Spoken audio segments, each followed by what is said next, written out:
Hey, welcome to the Texas Football Talk. I'm your host, Jeremy Lockerbie, once again joined by my brother Clint.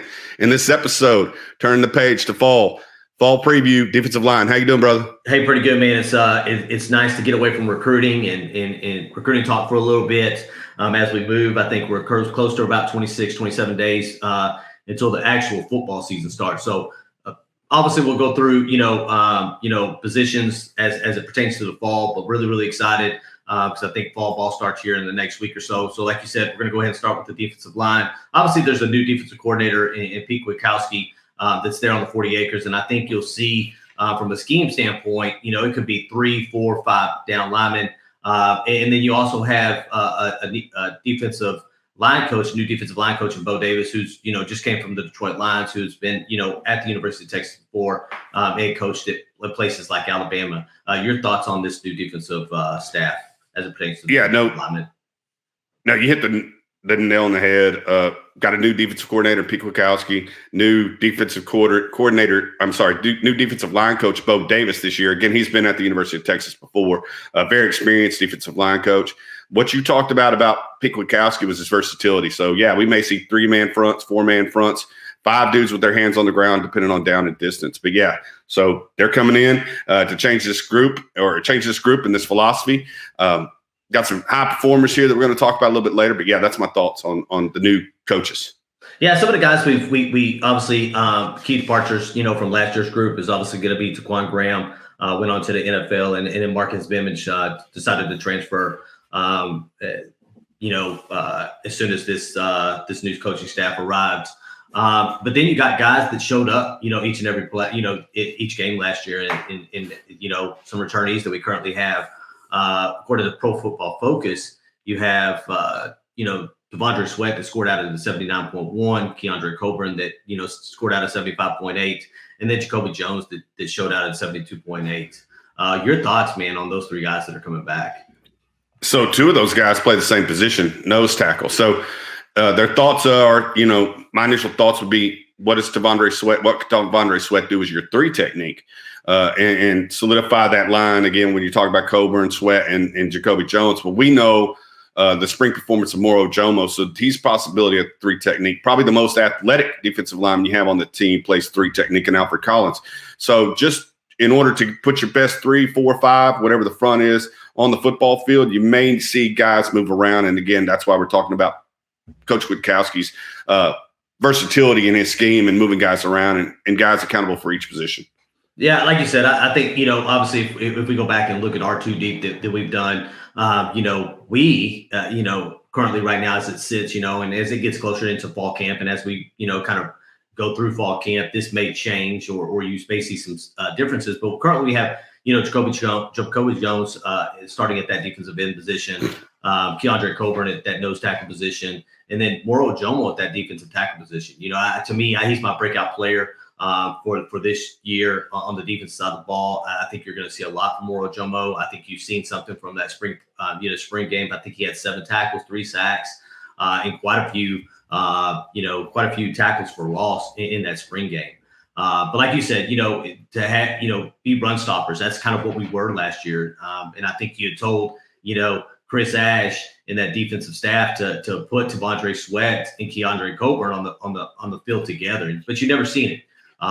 There's a lot of talk, Devon Dre Sweat being one of those guys that's really, really quick twitch guys that they can get to the quarterback from that nose tackle / defensive tackle position. Yeah, and I think you could find Keandre and Devon Dre on the field at the same time in those 3rd and 3 or less, 4th and 3 or less, or goal line situations. But yeah, normally, again, they both came into camp last year or the season at 348 pounds. I think as we did this tape, Devon Dre's down to 340 pounds. Both are juniors. So they both have plenty of playing experience underneath their belt. Really enjoy those 2 big cats. Again, what are they going to be used? Are they going to be used on the field, like you said, at the same time? If so, in what circumstance? And then if not, then they're constantly rotating in and out. Dude takes 2 snaps or 2 or 3 snaps and is immediately off the field. The other guy comes in because it's not a drop-off in talent. and continues to push that line, because that's what I'm looking for more out of this nose tackle position. Is last year they accounted for a couple of sacks. I think we'll go each player, and I think each of them had a sack. But what I'm looking for more out of these two guys in the nose is pressures, not sacks. How many quarterback pressures can you push the pocket through the middle and make that quarterback go right or left? And I think we did a really good job in that. I'm thinking about Oklahoma State. Like, we continuously push the pocket back, and Spencer Sanders had to go right and left to find his receiver, generally Tylan Wallace, downfield. So push up the middle is what you're looking for, along with stopping the run from these two guys. Absolutely. And again, that push up the middle, you're taking the pocket away. That pocket is absolutely dissolved, and you're causing a quarterback to either move to the left or to the right and into the arms of one of either your jacks or your defensive ends. Absolutely. Absolutely. And I think that's what this defensive line, it comes down to the trenches, man. Trenches on both the opposite side of the defensive side of the ball is what win games. And I think having a rotation, we'll talk about, obviously starters, projected starters versus key reserves. We'll kind of go, line by line and kind of talk about each one of these guys and what they've done or what they could potentially do this year. And I think the biggest thing is it comes down to a rotation when you're talking about the defensive linemen, because obviously, upwards, these big guys aren't going to be able to play 75, 80, 85, 80 plays in a given game. So I think that rotation needs to be there. And I think part of that rotation, we've talked about Mauro Jomo. I think Alfred Collins, man, and what you were able to see in that Alamo Bowl against Colorado with that one-handed interception. Your thoughts, man? Do you think he goes from superstar freshman, or what we've seen possibly a superstar freshman to what do you see in Alfred Collins' sophomore year? Oh, generally you have your biggest progression from your freshman to your sophomore year. So I definitely think he's going to have some growth. But again, like everybody else on this front line, he's getting a set of philosophies from the defensive coordinator and the defensive line coach. So again, these guys have had to consistently, not just Alfred, but the whole defensive line has consistently had to change philosophies and scheme sets. So it may take a little time, but the athletic ability is there. You saw it. Again, I think he is the most athletic guy on this defensive line at this point. So, yeah, I think there's going to be natural progression that he's going to have from freshman to sophomore year. And he could very well find himself in the starting lineup. We've talked about how we feel about Mauro Jomo and his progress and how he played in the spring game. But, again, if you can lock down – we talked about Keandre and Devon Dre in that one technique or that nose tackle position. If you have Mauro Jomo and Alfred Collins splitting snaps at the 3 technique, I feel pretty doggone good about my 3. We'll just have to see how they perform, because, again, we're going to go down each and everybody's stat line, and we'll talk about areas of improvement and areas where they did really well last year. Yeah. So, hey, let's go ahead and dive into that. So we'll start with Keandre Coburn. Obviously the heart and soul, I think, of this football team at this particular point. A damn good leader. Anytime that they need an interview done, he's the one that's doing it. You know what I'm saying? Funny guy, doesn't really care about what people think about him when he's doing these interviews.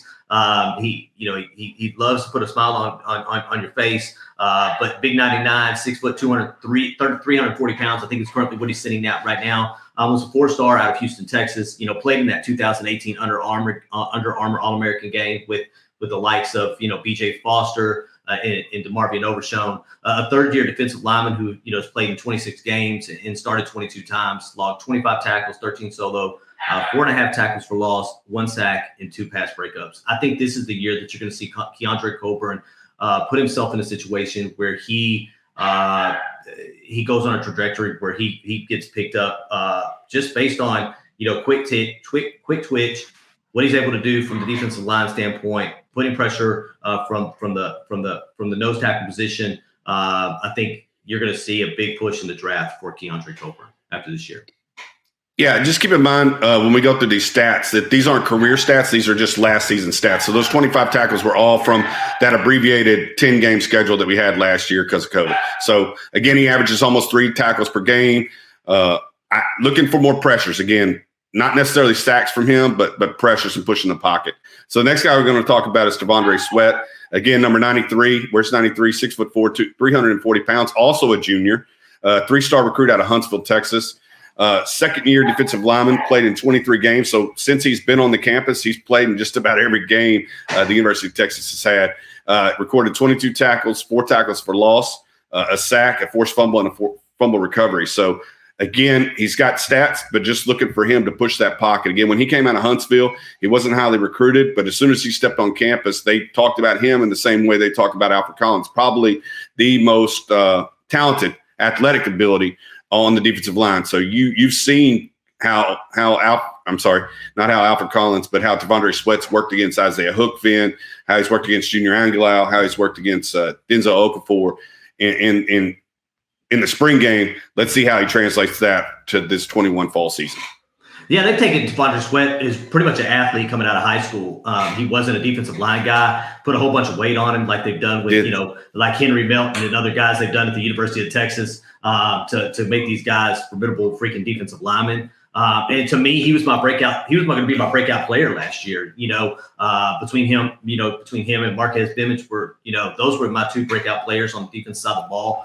And I think this is the dominant duo, and I think you have to have a dominant duo at that nose tackle position. Like we've said before, you would love to see Keandre Coburn lined up next to Devon Dre Sweat, and there may be a package where you have Keandre Coburn, Devon Dre Sweat, and Alfred Collins, who are all three inside guys that you can see Alfred Collins playing, as a big defensive end.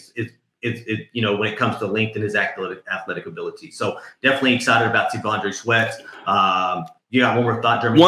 Just one facet about them that we haven't discussed about was taking up blocks. If they can't get that pressure, against the pass game, but in the run game, they don't make the tackle. And again, nose tackle is a hard position to make tackles because generally you're double teamed by a center and a guard combo.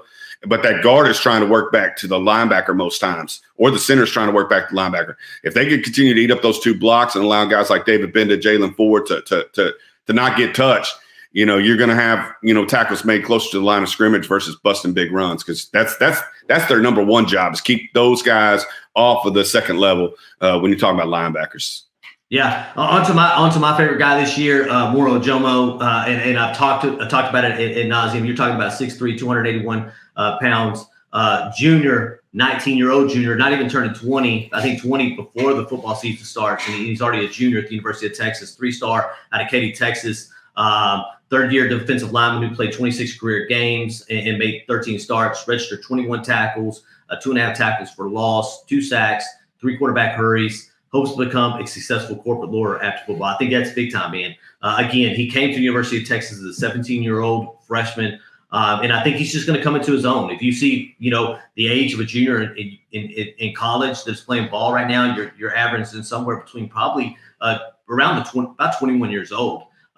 He's been doing this for multiple years, and I think he's just going to come into his own. I think sometimes it takes a little longer to mature inside your body. Going against grown men as a 17-year-old over the last 3 years is definitely going to allow him to progress his growth.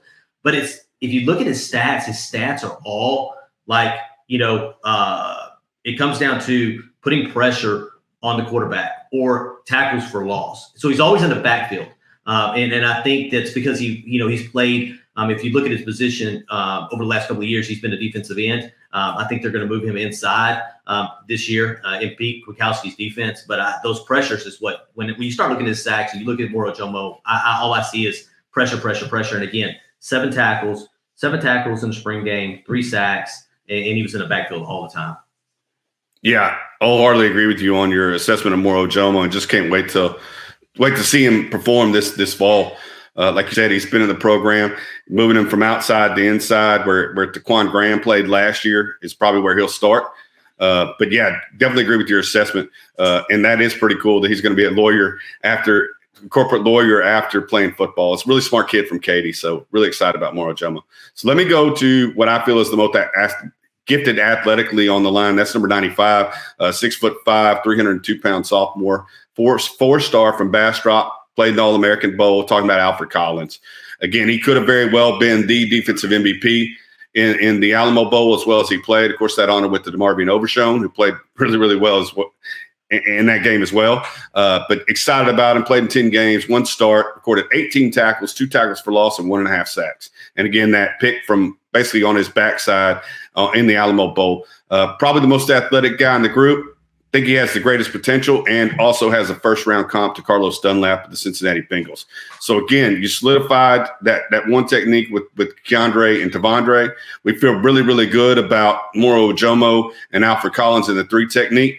Just need them to do the same thing, provide pressure up the middle, push that pocket, take up blockers to allow the linebackers and the ends to get to the quarterback. But, yeah, definitely feel really good about the 3 technique at this point.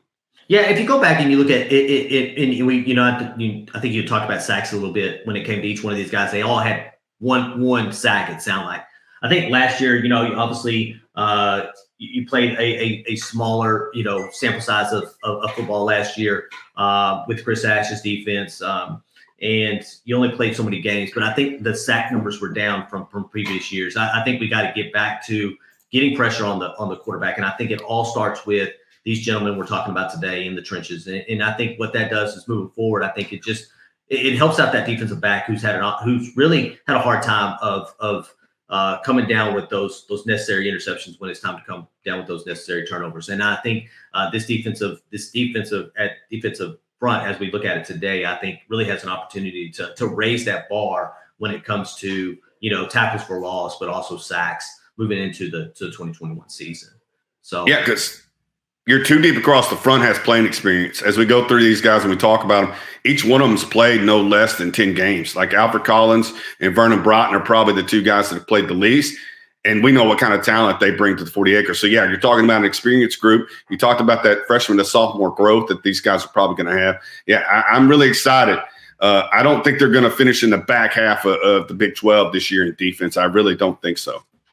Yeah, currently I can tell you Phil still has this defensive front ranked as the number 16th defensive front in the nation as it sits today, which is really, really high. But I think the sky's the limit. I think it can move from 16 to really top 10. That's where I was looking. Yeah, top 10. Yeah, I really see them being a top 10 defensive front, if not a defense, in college football this year. That's how much trust I have in Bo Davis. That's how much trust I have in Pete Kwiatkowski. But that's what your defensive front allows you to do as a defense to be that much better.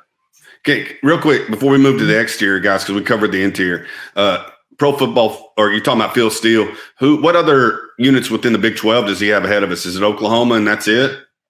Jeremy would put me on the spot here. No. We can go back to Jacoby Jones. I can start covering Jacoby Jones, and then you can grab Ben Davis. So Jacoby Jones. So I do have that answer. I found it pretty fast here. So number 3 would be Oklahoma, according to his defensive line. Oklahoma's number 3, TCU number 7, and then Texas at 16. So currently right now it's a big, and actually you see that. You see, obviously TCU's had a really good defense for a long time. And Oklahoma's stacked their defensive interior. They really have. So he currently has them at number 3. And again, he's counting defensive ends. He's counting defensive ends. He's counting, rush ends into these numbers. Because when you look at it, obviously we have jacks and defensive ends, and I think he puts those numbers in here as well. So currently just Oklahoma and TCU in front of Texas when it comes to the Big 12. Yeah, thanks. Yeah. So, Jacoby Jones, you want to cover him? Yeah, Jacoby Jones, transfer, man. He'll let you know he's a transfer if you had an opportunity to go watch. I think I always forget the name of the show that they have on LHN. Steve Sarkisian Inside Access. Inside Access was, Steve Sarkisian was giving Jacoby Jones a hard time about something, and he said something about it being transfer, and then Steve Sarkisian had to tell him, hey, I was transferred at one particular point too from a community college to BYU. Man, I'm really excited about Jacoby Jones, man, from a growth standpoint. Again, these guys have played in multiple fronts, multiple defensive coordinators, and I think he has an opportunity to kind of put it all together this year. But I think that comes from, and we'll get into some of these other guys, I think it comes from having to really, it comes to, iron sharpening iron. The guys that we've had transfer coming in, that are sitting behind him, the guys that are progressing in the program development-wise, pushing him as well is what's going to cause, Jacoby Jones to have a really good season. 4-star out of Missouri. He was junior college transfer, third year defensive lineman entering his additional year of eligibility in 20 games. Logged 29 tackles, 2 tackles for loss, 1.5 sacks, 2 fumble recoveries. And then best exterior pass rusher that Texas has returning. Obviously, you're having to replace someone like Joseph Asai, who went to the NFL. got to have someone pick up the pieces. And, me and Jeremy both believe Jacoby Jones is probably that guy. Yeah, wholeheartedly believe 36 is probably going to be in the backfield a lot like 46 was last year. Just hope that he can give us some of that production that we lost from Osai, because I think we're a little bit deeper when we start talking about Ray Thornton and Prince Dorba and the other guys behind him. That they can give us that rush from the outside. But, yeah, definitely believe Jacoby Jones is one of the best players we have on the team, and definitely the defensive line. So I'm going to go to another transfer. Again, we're going to culminate with linebackers and what we feel is going to be the front four as we see it, or front three as we see it, because these guys in PK's system could have their hand in the ground and be standing up on the line of scrimmage. So the next guy we're going to talk about is a transfer from Alabama, Ben Davis, 6'4", 237-pound senior, a 5-star recruit out of Gordo, Alabama. Again, he was a top 10 player in his class coming to Alabama, and they just did not get the production out of him over there. So we're going to see what Bo Davis / Jeff Choate / Coach Kwiatkowski can get out of this top 10 player. Highest rated defensive lineman in the group. What is his potential? That's what I got to ask myself. In 10 games on both defense and special teams last year, he only recorded 3 tackles. So not a whole lot of production from Ben Davis coming over. Probably a linebacker again, but we needed to add him to this list because I think he could be an edge player. It seems like they want to work him out as edge to get upfield and use his speed to put pressure on the quarterback. So definitely wanted to add him in this group. Let's see what kind of untapped potential Ben Davis brings to the 40 acres. Excited to see him play. Yeah, I think you're talking about where we play him: linebacker, defensive end, rush end. I think that is a key piece that you can use in every down line. And really, it doesn't matter if it's first down, second down, third down. You have an opportunity to play Ben Davis. I think, like you said, what is his potential? To me, he has an opportunity to go from Alabama to Texas. One, he brings leadership traits, and I think we've heard that multiple times on the 40 acres. Getting some fisticuffs here and there, let guys know, hey, this is not the way we do business. I think that's important. You're coming from a championship caliber team. You got a guy that's coming from a championship caliber team that knows how to work, knows how to do these things. He just hasn't. He hasn't really met his potential of being that top 10 guy. But at the end of the day, I think this is a way to start over, and I think it's an opportunity to put himself in a situation where the NFL execs see what Ben Davis truly is a football player. So really, really excited about Ben Davis. Really excited about all these transfers we got in. With saying that, got a guy, Ray Thornton, that came from, Louisiana State University, LSU, that's also been on a championship team. 6'3", 242 pounds, out of Killeen, Texas, right there up the street from where you're at, Jeremy. Participated in the 2016 Under Armour game. So these guys have a whole bunch of experience, and they've been around college football for a long time. That's what you could put, if you're looking at, Ben Davis and Ray Thornton, these guys have been around football for a long time, and they've been in championship programs, and they played on national championship teams. 41 career games with 4 starts with the Tigers, recorded 45 tackles, 5.5 tackles for loss, and then 3 sacks. He's behind the line of scrimmage type of guy. If you recorded 45 tackles, and out of those 45 tackles, have been in 41 games, you're looking at probably just a couple of tackles per game. But what sticks out to me is the tackles for loss and the sacks in those games that he's had. Your thoughts, man, on Ray Thornton? Yeah, definitely the most productive transfer, that we probably got out of the group of, Ben Davis, Ray Thornton, Ovia Gufo, and then Devin Richardson. Devin Richardson has more stats coming from New Mexico State, but I think he's a stand-up David Bender, Jalen Ford, definitely in that second-level linebacker. So definitely the most productive guy that we got, in transfer portal is Ray Thornton. Again, like you said, he's from Killeen Shoemaker, just down the road from here. Again, another guy, like you said, is part of a national championship team that's probably going to play that edge. He's probably going to back up, as I see it, Jacoby Jones, maybe slide out and be the number 1 guy as we have him at the jack position. So, like you said, currently we have Jones, defensive end, Coburn, Ojomo, and then Ray Thornton. And again, he's, like I said, he's the most productive guy that we have coming in from the transfer portal at this point. And I think that's the way they lined him up in the spring, if I'm not mistaken, right? I think it was that's the way they kind of absolutely played the entire spring was Ray Thornton was the jack, and then Jacoby Jones was your strong defensive end. And then kind of get into some some guys that we're ready to see develop and progress through their career, and some young guys. And we'll start with Prince Dorba. 6'3", 226-pound redshirt freshman. I know he had an opportunity to sit behind Joseph Asai and kind of see the way he's worked over the last couple of years. 4-star out of Highland Park, participated in the 2020 All-American Bowl. He was a pretty highly rated recruit coming out of high school. Played in one game, made one tackle versus UTEP. So I think from there, what is the trajectory of Prince Dorba moving forward? I think what is his potential? How much is he going to play?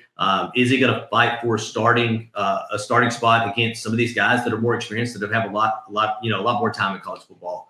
Kind of really, really excited to see what Prince Dorba plays. But again, this is going to be rotational. I don't think they're going to rotate as much as they've done over previous years, but I think you're going to see some of these defensive ends come in key positions just to give another guy a break to be able to rush the quarterback because of the aggressiveness in Pete Bukowski's defense.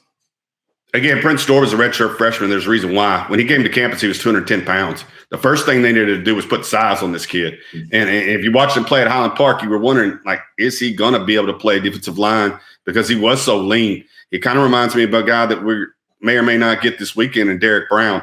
A little leaner body, because again, we're taping this on Saturday morning, probably to distro out a little bit later. But a Prince Dorba body type, that's the first thing they had to do was put this extra 16 pounds as it sits right now of body armor before he was playing, I think, D1 defensive line. So that's what he got last year. So now that he's put that weight on, and we saw him flash in the spring game, made some plays in the spring game. Number 32 did. So, yeah, I think, like you said, he's coming in as a key reserve that's probably going to get a little playing time when Jacoby Jones has to leave the field or Ray Thornton has to leave the field. But when he's there, we need him to use that speed that he showed at Highland Park and this new body armor that he's put on himself to make plays. But, yeah, definitely excited about what we got in Prince Dorba coming out. Yeah, it's crazy as you go down the list of the guys we've already gone down, and we got a few more names to go through. Is this just sheer depth that we have at the defensive line position? It's been a long time since we could probably go into a 3 deep and feel comfortable with these guys playing, snaps every play. You know what I'm saying? And you never want to take on injuries, but it's better to have an injury or two, which we've dealt with in really summer camp and in Ben Davis being injured, and having a guy that you can, in Prince Dorba that can step up behind these guys and probably be an every down, defensive end in college football. So where we sit today, it's really, really nice from a depth standpoint when you're talking about the defensive front. On to Vernon Broughton, 6'4", 299-pound, another redshirt freshman, came in the same class as Prince Dorba and help me out here, Alfred Collins. Again, very, very athletic guy.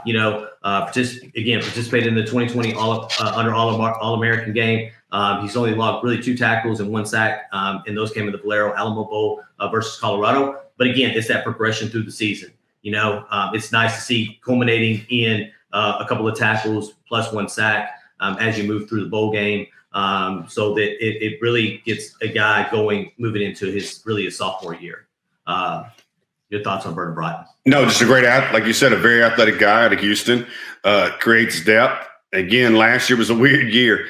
These freshmen came in, they didn't have too much of a conditioning program. They only got 10 games. There was no out of conference to develop them. So you kind of had to, I think that may have, on the defensive side, because we know Tom Herman liked to rotate folks out, may have helped, not help Vernon Broughton get extra snaps that he probably could have got had we had the non-conference schedule we were initially supposed to play. But excited about this young man, number 45, to see what he can do this year, in that reserve role. Yeah. And then kind of finishing off, man, we got 2 freshmen that me and Jeremy really, really love, man, and Byron Murphy and Jordan Thomas.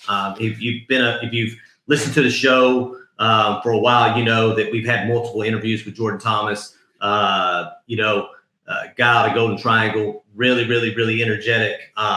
Your thoughts, man, on both Byron Murphy and Jordan Thomas? So, I added both of them to the list, again, because Byron Murphy has a special place in our heart because he comes from DeSoto. And then Jordan Thomas, like Clint said, we established a relationship with him pretty early on with him and had him on the show a couple times. But Byron Murphy, again, with that DeSoto defensive line, played on the other side with Shamar Turner, and I think he was the most productive out of the group. Shamar Turner, I think if Byron Murphy, and I've said this, was a couple inches taller, 3 inches taller, he would have probably been the 5-star, and Shamar Turner would have probably been a little bit lower than him, because I watched him play against Colleen Shoemaker last year in the playoffs, and then against Duncanville. And like I said, he went against those Duncanville offensive linemen like Early and Cam Williams, and made a great account for himself. So, and guys have talked about him looking similar to Aaron Donald, because again, he's a little slider guy, a little shorter guy, but his quick twitch off the line of scrimmage, and I've seen it in film, is second to none. So I'm really expecting big things out of Byron Murphy. Not expecting Aaron Donald good, but expecting big things out of Byron Murphy. And then you talk about Jordan. Jordan's one of those guys who is very raw. Again, he beat up people with size and speed and not a whole lot of technique. So when Bo Davis gets a hold of him and teaches him a little bit of technique, and we talked to him this summer, he said he's taking a lot of mental reps and a lot of physical reps, getting ready for fall practice. But yeah, just two guys with a ton of upside for different reasons that Texas is adding to this defensive line this year. Yeah, really, really excited, man. I'm telling you, this is probably why this was the first position that me and Jeremy did coming out of the blocks talking about fall, and we'll probably run through each one of the other positions. But this one, and probably offensive line, we're probably the most excited we're about, because again, trenches is what wins football games.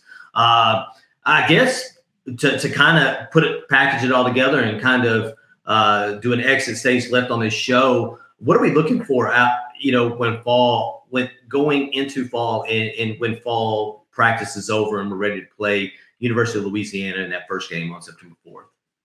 Compete. I think we got a good idea of who our front four guys may be at this point, but I want those guys that are in that second level or that second tier, that second team, to push these guys, like make them earn that playing time. And then once the season starts, like I said, production from the defensive line, I think we finished on the back half of the Big 12 last year in sacks, but I'm not really looking at sacks. Sacks aren't my thing. Sacks are great because they're lost yards. It gets teams behind the chains. But what I want to see is quarterbacks like Spencer Rattler running for their lives back there. Can't find a solidified pocket. Spencer Sanders, same thing. But yeah, just my thoughts. Sorry about that. Somebody showed up at the house. I'm in the front of the house, so we'll move on. It happened yesterday on ESPN too. Somebody was doing an interview with somebody on I think SEC Network, and their dog started barking in the middle of the live television show on ESPN. So if they can do it on ESPN, we can do it on YouTube. So we'll move past the crazy dog situation there. My mother-in-law just came in for a walk, and the dogs went crazy. But yeah, I think it's about obviously you're going to hear me and Jeremy talk about meritocracy a lot. It's not about who started in previous seasons. It's not about who got game snaps in previous seasons. It's about who does this defensive staff think the best guys are to put out on the football to each and every and currently my dog thinks she's the best, so that she's out here, she's acting crazy. But hey, if you're not excited about this defensive line, it's time to get excited, because I think you're going to see a perennial top 10 defensive line, entering the season and probably putting themselves as one of the best defensive lines as we exit the 2021 season. So yeah, Nala's fired up. I'm fired up. Clint's fired up. We're going to leave that in there because she's excited about the defensive line, just like we are. We'll just put a little tag in. It says 32 minutes in. You're going to hear a little excited dogs. But again, I'm taking care of mine too. I understand his pain. Just excited to get this thing started in the fall. Inside what is it? Inside 40 days, 36 days left until the first game. Practice starts next week. Let's get this thing rolling. Like I said, that's what I'm looking for, is to see how deep we can get this defensive line. Is there 8, 9, 10 guys that we could play on game days?